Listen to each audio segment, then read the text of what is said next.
તો રાજકોટ જિલ્લાના સાયપર ગામે શાળા પ્રવેશોત્સવની ઉજવણી કેબિનેટ મંત્રી કુંવરજી બાવળિયાની અધ્યક્ષતામાં કાર્યક્રમ યોજાયો।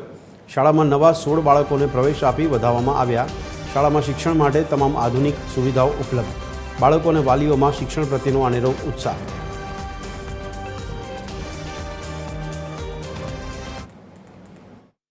દર વર્ષે આજે કાર્યક્રમ કરવામાં આવે છે અને નાના ભૂલકાઓને એક આનંદ સાથે પ્રવેશ મળે તેના માટે ખાસ શાળા પ્રવેશોત્સવ કાર્યક્રમ કરવામાં આવે છે।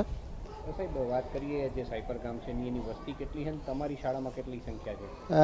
851 જેટલી અંદાજિત વસ્તી છે અને શાળામાં 151 વિદ્યાર્થી અત્યારે અભ્યાસ કરે છે। સાહેબ આજે શાળા પ્રવેશોત્સવમાં કેટલા નવા વિદ્યાર્થીઓને એડમિશન આપવામાં આવ્યું? અત્યારે પ્રવેશપાત્ર 14 હતા અને બસ બીજા 2 આવ્યા એટલે ટોટલ 16 બાળકોનો પ્રવેશ આપવામાં આવ્યો છે। કાર્યક્રમમાં કોણ કોણ ઉપસ્થિત રહ્યું હતું?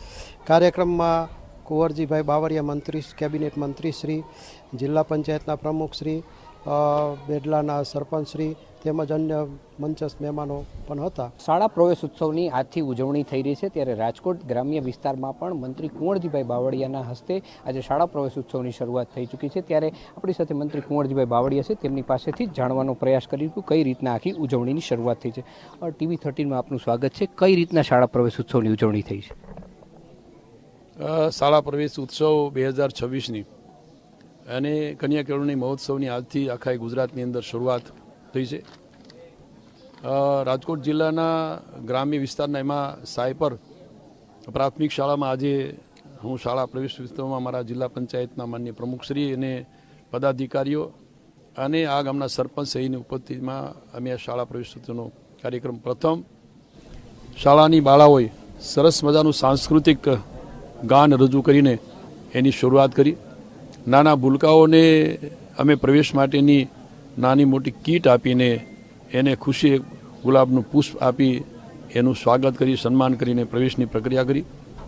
સાથે જે ભૂલકાઓ એમને પ્રવૃત્તિઓ થઈ રહી છે એમાંના એક દીકરીએ વૃક્ષનું મહત્વ અંગે પણ ખૂબ વિગતે વાત કરી। દરેક બાળકોએ જેમણે 100% હાજરી એ પ્રોત્સાહિત કરવા માટે જેણે પહેલો બીજો ક્રમ લઈ આવ્યા હતા એમને પણ પ્રોત્સાહિત કરવા માટેનું નાની મોટી ઇનામ કીટ આપીને પ્રોત્સાહિત કર્યા।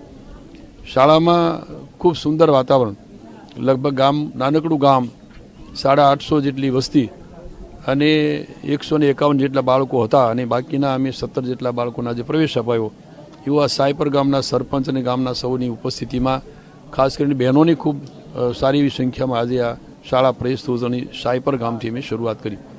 અમને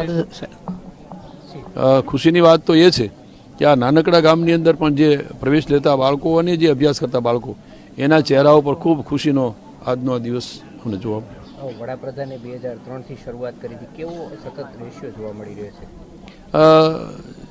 ખાસ કરીને રાજ્યમાં જ્યારે માન્ય મુખ્યમંત્રી તરીકેની જવાબદારી નરેન્દ્રભાઈ સંભાળતા એ વખતે પ્રાથમિક શાળાઓની સ્થિતિ, એમાંથી ડ્રોપ આઉટ રેશિયો અને ખાસ કરીને અવેરનેસના અભાવને કારણે શિક્ષણનું મહત્ત્વ શું છે એ ઘણી વખત વાલીઓ સમજ્યા વિના જે બાળકોને ઉઠાડી લેતા અથવા તો બાળકો પણ પૂરતી સુવિધાના અભાવને કારણે ઉઠી જતા। આ બધું ધ્યાનમાં રાખીને એ વખતે આદરણીય નરેન્દ્રભાઈ 2003માં આ શાળા પ્રવેશ ઉત્સવ અને કન્યા કેળવણી મહોત્સવની શરૂઆત કરી। આજે ક્રમિક ધીમે ધીમે આ ડ્રોપ આઉટ રેશિયો ઘટતો જાય છે અને આજે લગભગ મોટા ભાગે ગ્રામ્ય વિસ્તારમાં 0% સુધીનો આ ડ્રોપ આઉટ રેશિયો અમને જોવા મળે છે। તો આ હતા મંત્રી કુંવરજીભાઈ બાવળિયા, જેમણે જણાવ્યું કે વડાપ્રધાન જ્યારે મુખ્યમંત્રી હતા ત્યારથી આ કાર્યક્રમની શરૂઆત થઈ અને અત્યાર સુધીમાં કાર્યક્રમને સારી સફળતા મળે છે અને ડ્રોપ આઉટ રેશિયો પણ ઘણો ઘટતો જોવા મળી રહ્યો છે। કેમેરામેન રવિ ચાવડા સાથે રવિ મોટવાણી, TV 13 રાજકોટ।